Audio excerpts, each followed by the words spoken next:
This is going to be one of those lessons. It's not going to be long. I have learned when I've come to Franklin Road that I need to get a point or two across, because when I get up, it's 11:15, 11:20, and most of you are getting out at 11:30. And so I like the way you do this. Put the preacher at last so we don't have long to talk.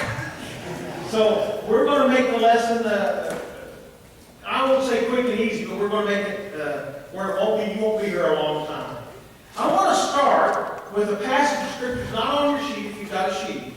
In 2 Kings, the 4th chapter, verses 38 through 41, I want to read that for you and make a point before we get into our lesson. It says, "And Elisha came again to Gilgal, and there was a dearth in the land. And the sons of the prophets were sitting before him, and he said unto his servant, Sit on the great pot and seethe pottage for the sons of the prophets. One went out into the field to gather the herbs, and found a wild vine, and gathered thereof wild boars, his lap full, and came and shred them into the pot of pottage. For they knew them not. So they poured out for the men to eat. And it came to pass, as they were eating of the pottage, that they cried out and said, O thou man of God, there is death in the pot. And they could not eat thereof. But he said, Then bring meal.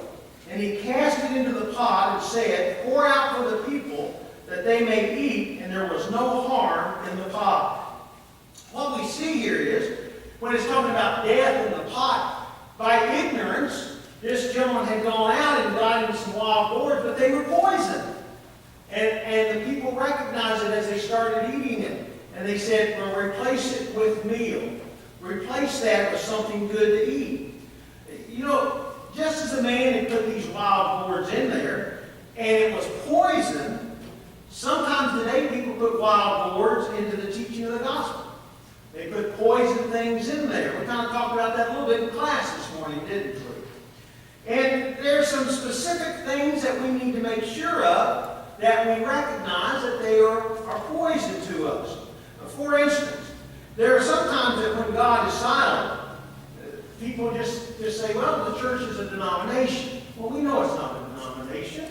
There are sometimes people say the gospel needs to change today. We know the gospel is good for all. And what we need to understand is sometimes people do things, but they make mistakes in doing it. And for instance, have you ever done something out of ignorance that then you realize, I had good intentions, but I really wasn't knowledgeable of how to do it the right way? There are times we do that. And sometimes mistakes, just like this gentleman made, out of ignorance, are things that can cause great harm, can they not? It would have killed these people if they had done that. But when false doctrine is taught, even out of ignorance or even planned, it's just as wrong as it is, as it was planned to do.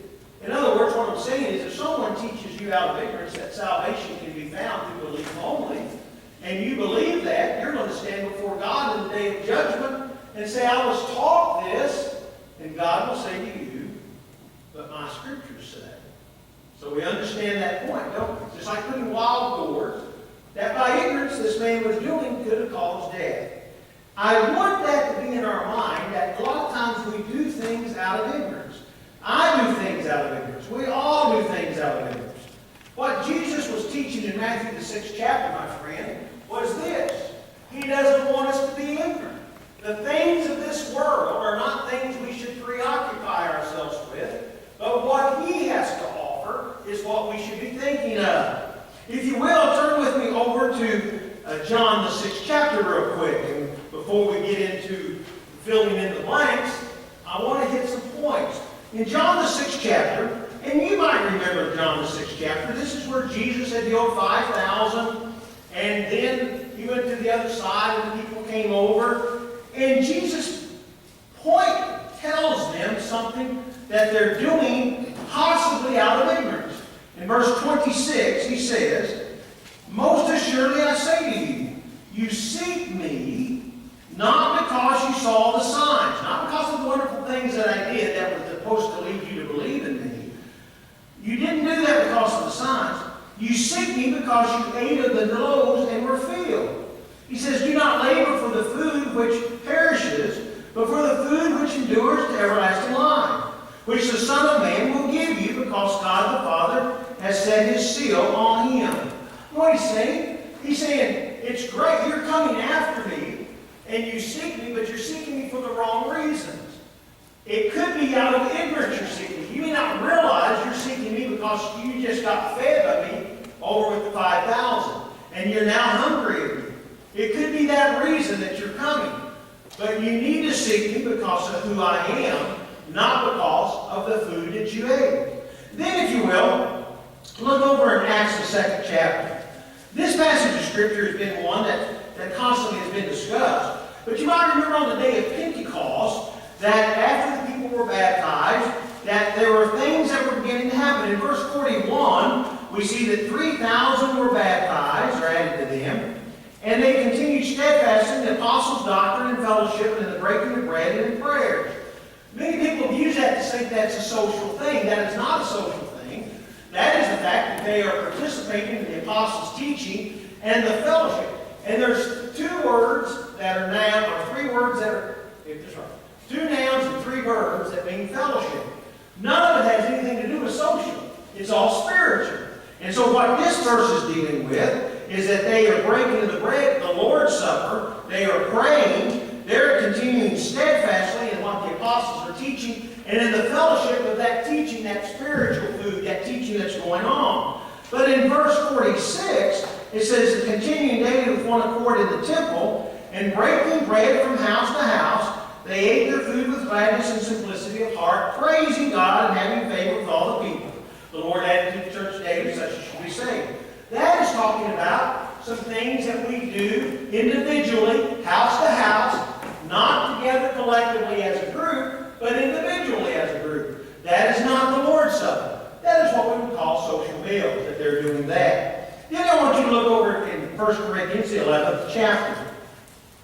In 1 Corinthians 11th chapter, the Corinthians had trouble with the Lord's Supper. And in verses 17 beginning, Paul gives them instructions. And he talks about how they separate and how they're making a social function out of this. But what's interesting, it basically comes down to verse 22. He says, what? Do you not have houses to eat and drink in? Or do you despise the church of God and shame those who have nothing? What shall I say to you? Shall I praise you in this? I do not praise you.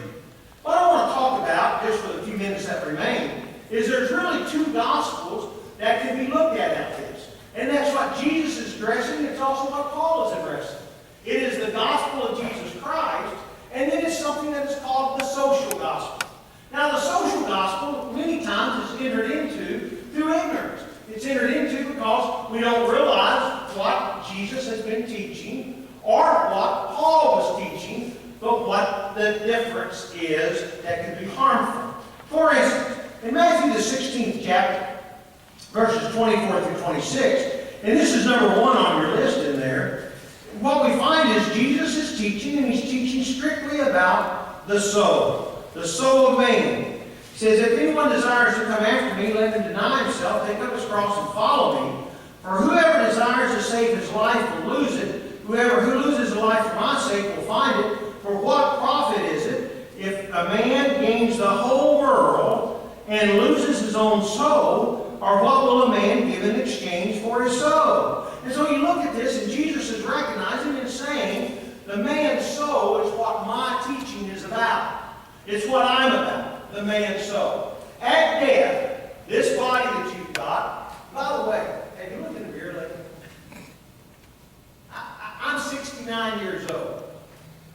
I look at my high school album and I think, that's who I look like. I graduated in 1967 at 155 pounds. I was a wonderful athlete. In fact, I will tell you something. I was the fastest white boy in the state of Indiana in 1967. I was beat by a couple of my good friends that went to Indianapolis, Washington, by the name of Larry Highball and stuff. But I ran fast.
dying with my body.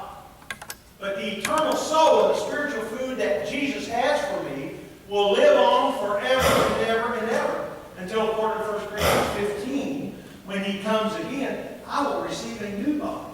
It will be an incorruptible body. It will be a body that will be able to last for eternity in heaven. That's the body we need to think about. So man's soul is what the gospel of Christ is about.